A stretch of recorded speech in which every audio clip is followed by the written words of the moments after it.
صلوات بر محمد و آل محمد.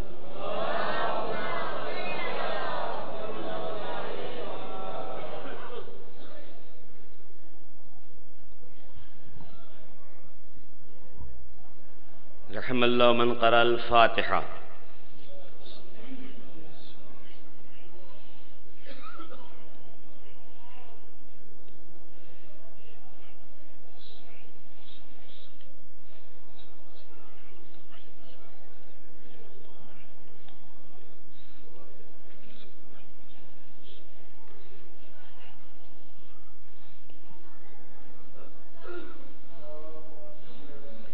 اعوذ باللہ السمیع العلیم من الشیطان اللعین الرجیم.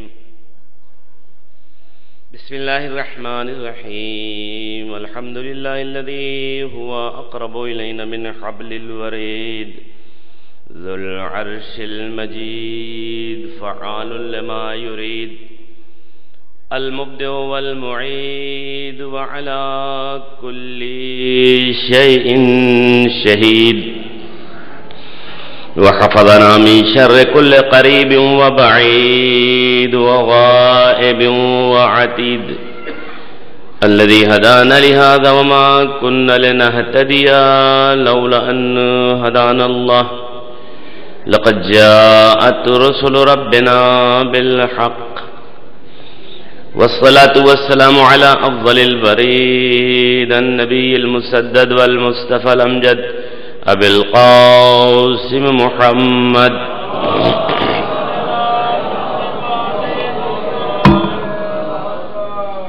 وآله ذوي المجد الحميد لا سيما على بقية الله المنتظر. اللهم صل على محمد وآل محمد وعجل فرجهم.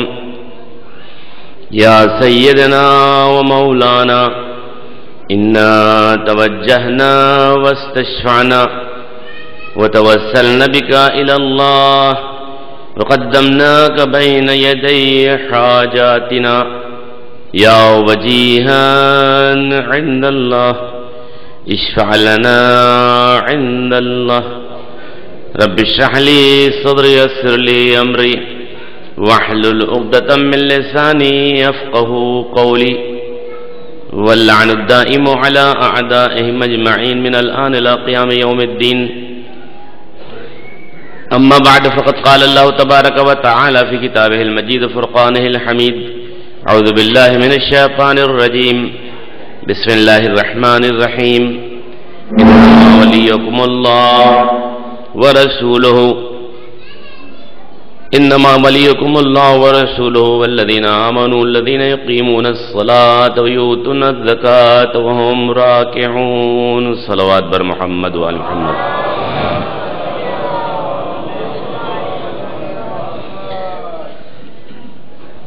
تمام مومنین و مومنات، برادران و خواہران، مسلمین و مسلمات کی اس عبادت کی قبولت کے لیے دعا گوؤں کہ پروردگار عالم عز و جل چہاردہ معصومین کے واسطے سے آپ سب لوگوں کی کوششوں کو اور اس عزاداری کو قبول فرمائے. پروردگار عالم عز و جل کی بارگاہ میں دست بدعا ہوں مومنین و مومنات کو اعمال صالحہ کی توفیق عطا ہو. پروردگار عالم کی بارگاہ میں دست بدعا ہوں کہ پرچم اسلام سر بلند ہو. پروردگار عالم کی بارگاہ میں دست بدعا ہوں کہ اپنے حجت آخر کے ظہور میں تعجیل ہو. ان کے اعوان و انصار میں ہمارا شمار و صلوات پڑھ دیے محمد و آل محمد.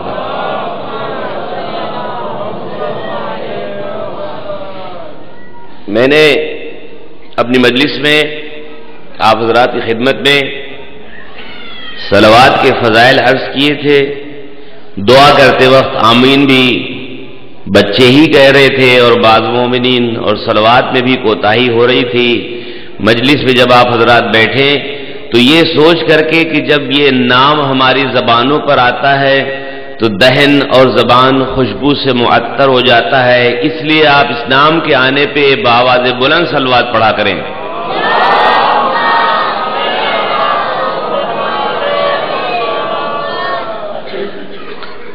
شکریہ آپ حضرات کا. یہ وہ ذکر ہے جس میں آپ کے ساتھ اللہ بھی شریک ہوتا ہے. توجہ ہے آپ کی. یہ وہ عبادت ہے جس میں اللہ بھی شریک ہوتا ہے اور اللہ کے ملائکہ بھی شریک ہوتے ہیں. یہی تو ہے قرآن کی آیت ان اللہ وملائکتہ یصلون علی النبی یا ایھا الذین آمنوا صلوا علیہ وسلموا تسلیما.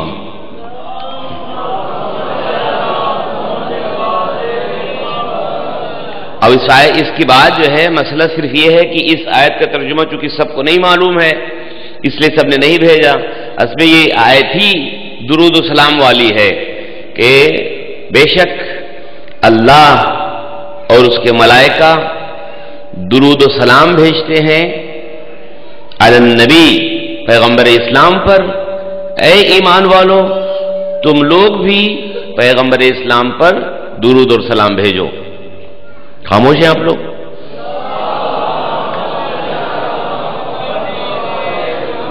آج لگتا ہے کہ آپ حضرات سننے کی پوزیشن میں نہیں ہیں یا سننا پسند نہیں کر رہے ہیں. توجہ فرمائیے گا اس لیے کہ درود و سلام میں آپ حضرات کی امتیازی شان ہے. خاص طور سے جو دوستاران اہل بیت ہیں ان کی امتیازی شان یہ ہے کہ وہ صرف پیغمبر پر درود نہیں بھیجتے ہیں بلکہ آل رسول پر بھی درود بھیجتے ہیں.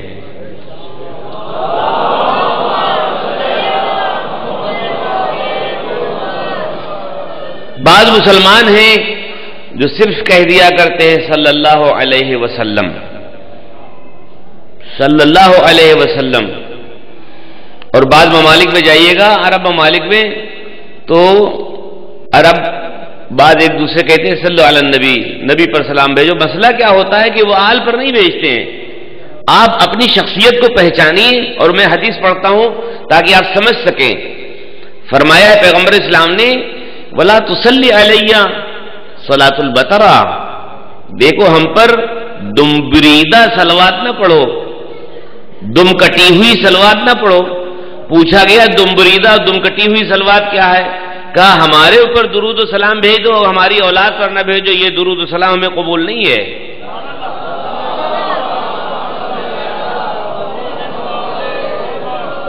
تو یہ آپ کو فضیلت حاصل ہے. یہ فضیلت آپ کو حاصل ہے جو دوستاران اہل بیت ہیں جس میں پیغمبر اسلام کے ساتھ اہل بیت کو بھی شریک کرتے ہیں. تو یہ درود و سلام میں اہل بیت شریک ہیں چونکہ پیغمبر اسلام چاہتے ہیں کہ ان کے نام کے ساتھ ان کی آل کا بھی نام لیا جائے. صلوات پڑھیے باواز بلند.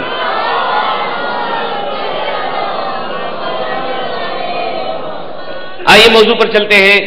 جیسا کہ پہلی محرم سے مجالس کا سلسلہ ہے آپ حضرات اچھی طرح آگاہ ہیں کہ آئے ولایت کو میں روزانہ پڑھ رہا ہوں اور یہ آئے ولایت وہ ہے جو مولا کائنات کے اس ایثار و اس زکوٰۃ دینے اور اس صدقہ دینے کے سلسلے میں ہے کہ جب مسجد نبوی کو چیلنج کیا ایک فقیر نے.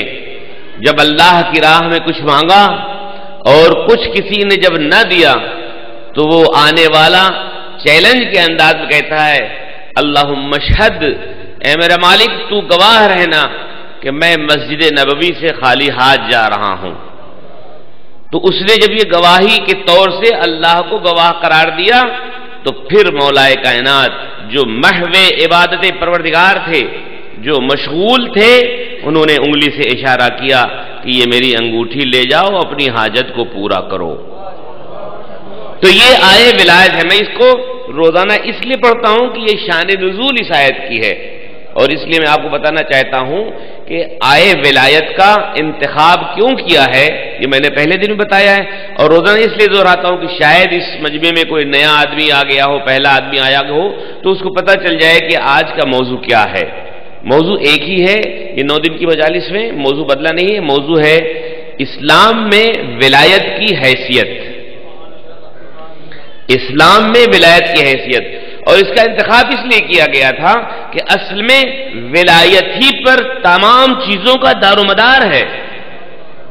چاہے نبوت ہو چاہے رسالت ہو چاہے اولو العزم پیغمبروں کی بات ہو اور چاہے امامت کی بات ہو، سب کا دار و مدار ولایت کے اوپر ہے۔ اسی لیے ولایت کا ترجمہ جو ہے وہ حاکمیت ہے، سرپرستی ہے، ولی کا معین ہونا ہے اللہ کی طرف سے۔ یہ وہ موضوع ہے جس کو میں نے آپ حضرات کی خدمت میں رکھا ہے۔ دوسری بات جو نئے آنے والوں کے لیے بتانا چاہتا ہوں کہ یہ جو میرا موضوع ہے ان میں 149 مؤلفین ہیں جو 109 کتابوں کا خلاصہ آپ کی خدمت میں فریقین کی کتابوں سے، بلکہ برادران اہل سنت کی کتابوں سے جو میں چیزیں عرض کر رہا ہوں اور اس کا ریفرنس بھی کوٹ کرتا ہوں، چونکہ پوچھا گیا، کہا گیا اس لیے کتاب کا حوالہ دینا ضروری، اور میں نے کتابوں کو سامنے اسی لیے رکھا ہے تاکہ ان کتابوں کا حوالہ رکھا جائے اور جس کسی کو ضرورت ہو دیکھ بھی سکے، اور ان کتابوں سے صرف متن عبارت اپنے بات کی تصدیق میں بیان کرتا ہوں۔ توجہ فرمائے، جو میں عرض کرنا چاہتا ہوں کہ جو ولایت بنیاد ہے اسلام کی، فرمایا ہے بنی الاسلام علی الخمس، اسلام کی بنیاد 5 چیزوں پر ہے، علی الصلاۃ والصوم والزکاۃ والحج والولایہ۔ اسلام کی بنیاد 5 چیزوں پر ہے، نماز پر، روزے پر، حج پر، زکات پر اور ولایت پر۔ تو پوچھا کہ اس میں افضل کون ہے؟ ما هو الافضل، تو فرمایا کہ الولایہ، کہا ان 5 میں افضل ولایت ہے۔ کہا کہ اگر نماز ہے اور ولایت نہیں ہے تو نماز قبول نہیں ہے، روزہ ہو اور ولایت نہ ہو تو روزہ قبول نہیں ہے، حج ہو ولایت نہ ہو تو حج قبول نہیں ہے، زکات ہو اور ولایت نہ ہو تو حج کوئی بھی چیز قابل قبول نہیں ہے۔ بس توجہ فرمائیے گا، جو میں گزارش کرنا چاہتا ہوں کہ اصول دین جو 5 ہیں، توحید، عدل، نبوت، امامت، قیامت، فروع دین بعض کتابوں میں 6 ہیں، بعض میں 10 ہیں، اگر 6 کو مان لیجئے، نماز، روزہ، خمس، زکات، حج، جہاد، یہیں پر ہم رک جاتے ہیں۔ تو اصول دین اور فروع دین الگ نہیں ہیں، اور نہ ہی کسی مومن کو نہ ہی کسی مسلمان کو اس دونوں کو الگ کرنا چاہیے کہ بھئی اصول دین کا تعلق ہم سے ہے، فروع دین سے ہم سے کوئی مطلب نہیں۔ آپ غور کیجئے گا، قرآن مجید کا نظام اور قرآن مجید کی آیات اور تاریخ اسلام اور پیغمبر اسلام کا انداز اور امیر المومنین کی سیرت کو آپ دیکھیے گا تو کہیں بھی اصول دین فروع دین سے الگ نہیں ہے۔ اب جو میں نے حدیث آپ کی خدمت میں عرض کی ہے، توجہ فرمائیے گا، بنی الاسلام علی الخمس، بنیاد رکھی گئی ہے اسلام کی 5 چیزوں کے اوپر، نماز پر، روزے پر، حج پر، زکات پر، اور کوئی بھی چیز کو قابل قبول نہیں ہے مگر ولایت کے۔ تو اب توجہ فرمائیے گا کہ اللہ نے یہ چاہا کہ ولایت علی کا اعلان ہو۔ توجہ ہے آپ کی؟ اگر آپ کی توجہ ہے تو آپ استفادہ کریں گے۔ میں اپنے موضوع پر اپنی آیت کی تصدیق میں پڑھ رہا ہوں، اور جو میرا موضوع ہے اسلام میں ولایت کی حیثیت، اب توجہ رکھیے گا کہ اصول دین فروع دین سے الگ نہیں ہے۔ جب اللہ نے چاہا کہ اصول دین اور فروع دین کا ساتھ رہے اور ولایت علی کا اعلان ہو، تو نماز کے دوران اس حیثیت کا اعلان ہوا کہ علی نماز کے عالم میں زکات دے دیں اور ولایت کا اعلان ہو جائے۔ غور ہے آپ کی کہ علی زکات دے دے نماز کے دوران تو پھر ولایت کا اعلان ہو، اور پھر آگے بڑھیے۔ جب میں نے کہا بنی الاسلام علی الخمس، نماز و روز و زکات و حج و زکات، اب اس سلسلے میں آپ غور کیجئے گا کہ جب اہل بیت کے روزے کا اعلان ہونا تھا پبلکلی اعتبار سے، اجتماعی اعتبار سے، مسلمانوں کو بتانے لگے کہ یہ اہل بیت روزہ رکھتے ہیں تو ان کی کیا حیثیت ہوتی ہے، بچے بیمار ہوئے ہیں، آپ کو معلوم ہے کہ پنجتن پاک نے روزہ رکھا ہوا ہے، پھر اللہ نے اسی روزے کے واسطے سے اہل بیت کی سخاوت کا اعلان